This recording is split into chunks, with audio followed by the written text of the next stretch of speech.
naman ako marunong magluto, pero yung pamilya ko is masarap magluto. Kaya feeling ko, masarap din talaga ako magluto. Nasa lahi namin yung masasarap magluto. Tamadlaan talaga ako magluto. Sinasama ka nga aring balat na ari, o tatanggalin ko na yung ano. Tatanggalin ko na yung patani. Sinasama ka nga ari, yung green na ari, o ihiwalay ko na, tatanggalin na. Ano ka? Tapos i-comment nyo din po kung talagang nilalagyan ng sibuyas, kamatis, bawang, bitchin, magic sarap. Hindi ko lang pag nilagyan na ng magic sarap, nilalagyan pa ng bitchin. Huwag na, bitchin. Tulong para sigarilyo. Sigarilyo? Kaya ko sumama sa inyo ng pagsimba. Laging nauuna-una. Mas nauna pa sa pare ang inay, kaya kaya kong sumabay din.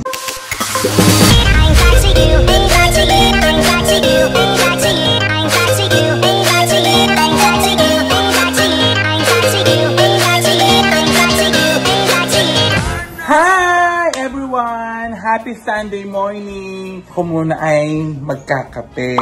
Hinahanap ko na mga kape at asukal. Ari ang bumungad sa akin. Bigla ko naalaala. Ari nga pala, ipaborito ko na okay bata pa, ang patani na may kalabasa at luya. Magluluto yata yung kasama namin din sa bahay. Kaya naman naisipan kong ako ang magluto. Wow! Ako ang magluto! Malalaman natin kung pwede na akong mag-asawa. Mag-asawa! Hindi naman ako marunong magluto, pero yung pamilya ko is masarap magluto. Kaya feeling ko, masarap din talaga ako magluto. Nasa lahi namin yung masasarap magluto. Tamadlaan talaga ako magluto. At saka, ako yung masarap. Wow! Ako yung masarap. So, sisimba muna ako ngayon. Pagkatapos ko magsimba, lulutuin na natin. Okay? Kasya yan. Nakakakalong ako sex cream ko. Hindi talaga ako.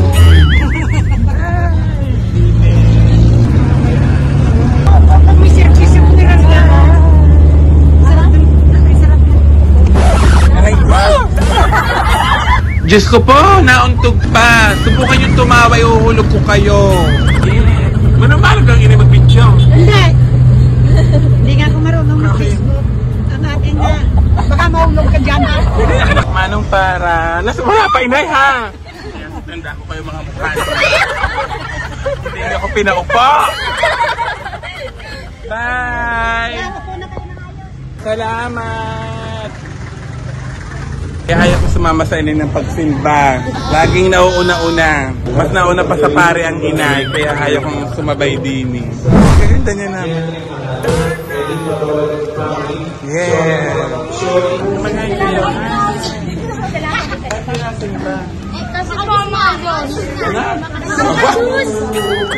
Baka Diyos na daw sila. Bakit dati makdemonyo kayo? Yung mga nasin. Bakit nasin ba kayo?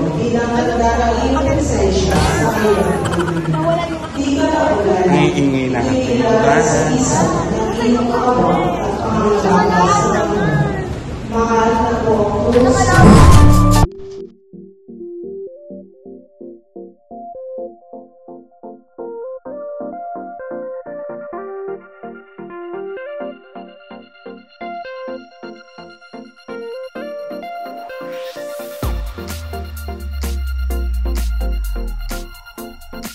pauwi ho sa aming mga bahay-bahay ay nakisakay ho kami sa aming pinsan. O tas! Kasi simba pala na. Ang dami na agad namin napagkismisan. Nakalibre pa sa pamasahe. Ayan! Kararating ko nga lang ho magsimba. At ako ay magkakape muna ulit. Pangalawang kape ko na. Ngayong araw na ito. Diyos ko, nakita niyo naman ano nangyari sa akin bago sumimba. Talagang bitin ako sa jeep. Pero nakakatuwa din naman. At nakakamiss din naman talaga yung mga ganyang pangyayari na bitin kami sa jeep, sumasabit kami sa jeep noong panahong kami ay napasok, noong panahong mahirap ang biyahe din sa amin. Pero ngayon naman, awa na Diyos, ay marami nang may sasakyan. Kaya hindi na gayong kahirap. Hindi pa ho talaga ako maalang mag-drive. Hindi ko pa ho na idadrive si Snow. Pagka may time na ho ako, aaralin ko na po mag-drive at mag-driving lesson. Nawawala na tayo sa aking pagluluto ng ng patani na may kalabasa. Ang sarap talaga ng bata ako, yung tiya ko. Ang sarap magluto ng gayon. Gusto ko nga sana ang tiya ko ang paglutuin eh. Ako nalaan para may content ako ngayong araw na eh. Tsaka nalaman ko dapat pala ay tubig niya ay galing sa pinaghugasan ng bigas. At tamang-tama naman na parang ginawa nga ng aming kasama sa bahay. Salamat Kuya Dong. Salamat at hindi mo itinapon yung pinaghugasan ng bigas. At I'm sure masarap yan dahil maganda yung klase ng bigas namin. Jasmine rice yata yun o yung bigas na galing kay Leandro. Wow, Leandro! Talaga nag-promote pa. Patani. Hindi ko alam kung may talong pero parang wala yatang talong. Wala akong nakita sa Google. Tapos kalabasa at saka sitaw. Parang pwede na rin yata lagyan ng sitaw. Ayan, kamatis. Ang wala ay luya. So titingin tayo ng luya. Alam niyo naman ang Diyos na walang pinipilter. Talagang kung ano yung nakikita ninyo sa mga vlog ko. Ito talaga ang mga katotohanan. So, nag-worry ako dahil baka mamaya marumi yung aming ref. Pero, mag-ref reveal na din tayo ngayon para marami tayong content ngayong araw na ito. Tara! Aba, malinis. May manok. At saka hindi ko alam ano mga natira. Ayan, Diyos ko ano kaya ari. Ito po ang laman ng aming ref. Mga lumang kanin, bahaw, may price pa. Bakit may ano din? Gusto narinig ninyo. So, magkakasama na yung pagkain namin din at pagkain sa aso. Sorry naman. Hindi sabi ko naman sa inyo, katotohanan lang ang mga pinagsasabi ko dito. So, ayun, yung iba pala din ipakain sa sama-sama na! Diyos ko puro din. Ano, hindi na kami namamalengke. Gawa na may mga nadana ditong tricycle na may dalang mga gulayin. Problema po ay walang luya. Saka hindi ko po alam kung tatanggalin ko na yung beans o isasama ang dahon. Yun pala hindi ko alam. Pero parang alam ko rin. Sinasama ka nga aring balat na ari o tatanggalin ko na yung ano. Tatanggalin ko na yung patani. Sinasama ka nga ari yung green na ari o ihiwalay ko na tatanggalin na. Ano ka nga? Pero alam ko ari, tatanggalin yata. Nasaan ba yung tubo? Kasi tatanong natin ha. Tipite. Pagka nagluluto ng patani, arag tinatanggal na din ang nakalimutan ko na eh. Oo ha, kailangan ka. Tatanggalin na din eh. Uta, sakala ko isasama. Kaya nga nakalimutan ko na nga kung paano. Ang masarap magluto na rin tsakriseng. Long time ago yan. Yes! At saka kayo, di ka? Dati na pa ako kinakain dito kay Timareng. Nawala na ang breed ng patanay. Dati inaalala ko kay Timareng ha, pag si Idang. Pag hindi ako diyan natulog na yung kami magkakasama rin na Idang. Yes, nalaala ko nga pala nung ako ay bata pa talagang may nagluluto ng pataning na masarap naman talaga. Kuya daw naglilinis. Kuya daw pausap na ako. Pagayat na ako ng mga kalabasa. Pero yung talong ata, hindi ata, wala yatang talong ayun. Tsaka sitaw, walang sitaw. Kalabasa lang. Oo, alis. Oo, aring. At saka yung ano, luya. Sa kaya may luya. Ayun, may luya na. Kasi parang luma na ang luya. Parang matanda na. Parang hindi na ngalaan ko siya ang luya. Ipapakita ko na lang sa inyo kung paano magtanggal ng patani sa balat. Ayan, ginaganyan ko lang. Hindi na ako nagamit ng kutsilyo. Tapos, ayan, lalabas na. Nasaan ba yung tubo? Ganyan lang ang kadali. O, diga, basic. Ang dali, ha? Mas madali pag gagamitan ng kutsilyo. Pero madali namang tanggalin. Wala po akong taga-video kaya ganyan po. Walang nakalagay din sa Google kung mayroong kamatis, sibuyas. Pero lagyan na rin natin ng bawang. Pampasarap. Tingnan natin kung ano magiging lasa.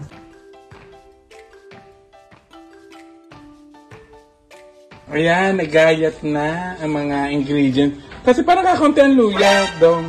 Parang kakaunti. Dagdagan pa? Oo, dagdagan mo pa ang luya. At ilalagay na natin ang hugas ng bigas. Hindi ko na tinansya kung ilan at gaano karami. Basta Ibuhos na natin. Ilahat na natin para masarap ang sabaw. At dahil po hindi ko makita ang takip ng kasirolang are, kaya ang gagamitin ko na lamang ay kawali. Yun na rin naman iyo. Wala akong makita ang takip. Hanap na ng takip ng kasirola. Alin kaya dini? Ariata. Okay na to. Luag pa din. Okay na yan. Naghahanap ako ng bitchen. Ngayon, wala naman ako makita. May nakita ako din eh. Ang alam ko ay bitchen. Kaso, sulat Greek. O Greek ari galing abroad ari. So, hindi ko alam kung ari bitchen. Kaya ang sabi ko lagi sa mga kapatid ko, kapag ka magpapadala ng mga garne, lagyan ng label kung panghugas sa pinggan, panglinis ng mga silver. Pero ang daming mga pinapadala, wala namang mga nakasulat kung para saan iyon. Ay baka mapagaya dati nung nabubuhay pa ang tatay. Diyos ko po, sumakit ang tiyan. Gawa ng inilagay baga naman ang Nivea cream sa kape. Akala ay yun ang cream. Ay, hindi niya alam, Nivea cream. Sa mukha iyon. Kaya nalito ang tatay. Sumakit ang tiyan, na ospital pa. Kaya dapat nilalagyan ng label. Ayan na! Sige kapal! Naiga! Naiga ang tubig. Kakaunti na. Diyos ko po, sayang. Ayan, ilalagay na po natin ang ating patani. Vlog ko ngayon, nagluluto ako may nasa. Kayo ang titikim na lang. Ano po? Makakaya yan? Kapal ang mukha mo, CJ! Pakuwala natin ng kaunti. Ayan, baka naman na pwede na. Bakit naman lang niluluto? Ilalagay natin ang luya. Hindi ko talaga alam kung may mga bawang. Walang nakalagay na maglalagay ng bawang, kamatis at sibuyas. Bahala na. Basta kayong titikim na. Ko po? Malalasong pa. Pakuwala natin yan. O hindi ha. Chef na, chef na. Excited ako. Hindi pa naman alam. Hoy, kakalagay mo lang talaga. Lagyan na natin para ano. Hindi ko alam eh. Hindi ko din alam kung lalagyan ng bitchen. Tapos yung aming kasama sabay, bumili pa ng magic syrup. Eh hindi niya alam na hindi naman na talaga kailangan ng magic syrup dahil ang totoong sarap ay ako.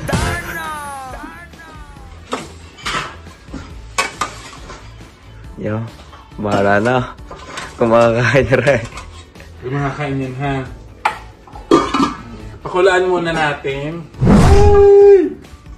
Ayan, hindi ko alam kung anong tawag din eh. Kung patani, nakalabasa o bulang lang. Hindi ba bulang lang? Pwede mo lang yan. Sige, hindi ko alam ang tawag din eh. Kayo na ho ang mag-comment. Comment down below kung anong tawag sa niluto ko anong patani na may kalabasa. Tapos i-comment nyo din po kung talagang nilalagyan ng sibuyas, kamatis, bawang, bitchen, magic syrup. Hindi ko alam kung pag nilagyan na ng magic syrup, nilalagyan pa ng bitchen. Huwag na, bitchin na. Tulong para sigarilyo. Sigarilyo? Sigarilyo. Ano sigarilyo? Sigarilyo. Bakit? Bakit ko muna rin? Ito bato pa tayo may sigarilyo at maniya. Yan na. Lagyan natin yung Lagyan mo na lahat para may lasa. itas.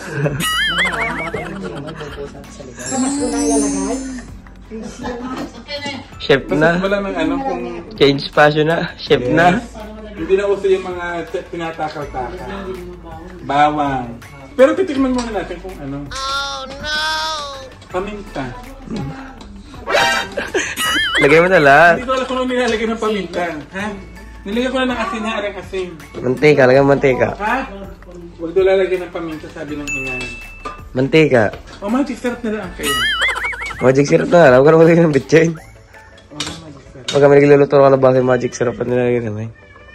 Matigas pa ko ang kalabasa at saka patani. Oh no! Tingnan natin sa map. Yun. Shit! Ang sarap! Ano ba lang lasa? Ay na. Pati na, di pa luto yan. Nasasarapan na. Ano nyo parang bumili na lang tayo ng lutong gulay. Kaya naman din ang mga lutong gulay. Sabi ka rin. Ano katabay? Kinakuya Albine? Sabi ko ka magluto. Lahat na lang aside. Parang may lasa-lasa. Ha? Lahat mo lang aside.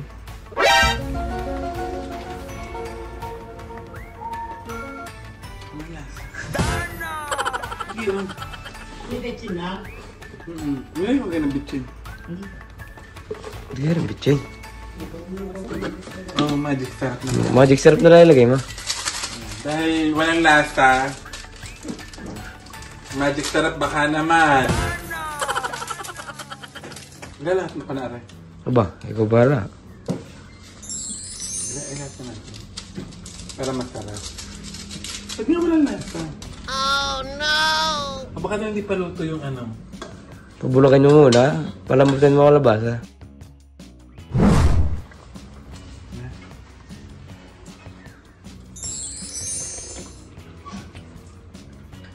Aba. Nagkalasa. Parang nagkalasa na. Manilagyan ko ng magic sarap. Manilagyan ng sibuyas. Sayang naman. Ilagyan na natin alam. Lagyan mo natin kamatis. Bakit? Para lahat. Sige, ilagyan na natin. Sayang kamatis. Bakit walang lasa kanina? Pero parang may lasa na kahit hindi nilagyan ng kamati.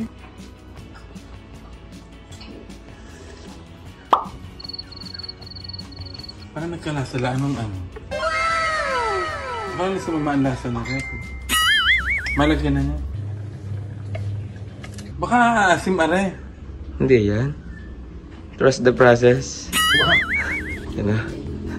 Mataw ka kaya ito. Ayan.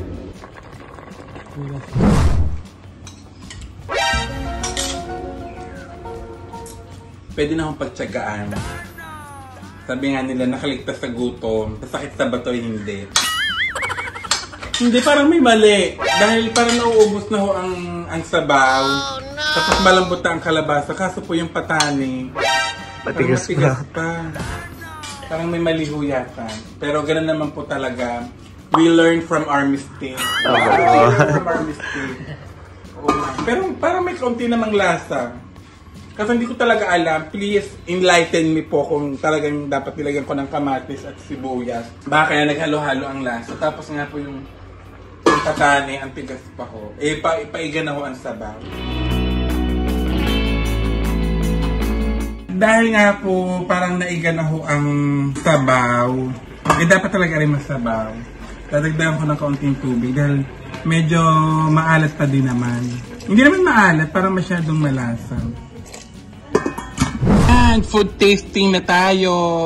Titikman na natin ang niluto ko. Oh no! Hindi ko alam kung kakarating ko rin pagluluto o baka bumili na lang kami ng mga luto na. Yung mga luto na sa karinderya.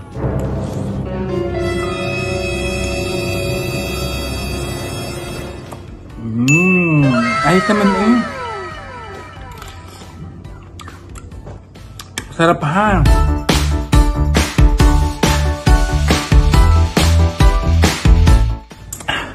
Ang init. Pero in fairness, masarap. Tapos nakakamiss yung patani.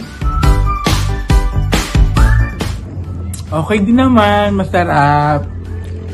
Sa mga nakakamiss dyan ng lutong gulay na patani. Mag-order kaya ako. Nasaan ba yung tubo? Kapag mga mag-order eh. Okay. Hindi ko alam kung kulang pa sa alat pero parang tama na rin.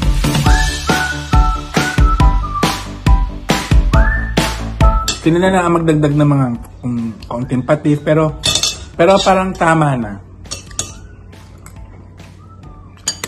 Hindi matabang pero hindi rin maalat. Sakto lang.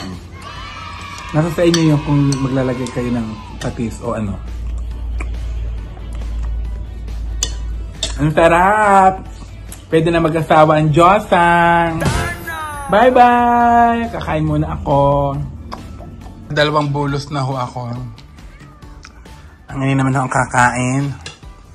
May baon pang karne galing sa kapitbahay. Bulos ako ha. Masarap. Buto ho ang binigay sa akin ng inay. Masarap naman kumain kaso nga ang mga pusang are. Naming nag-aaba na pusa. Yan yung maaaring di mo yan ibigay ng ano.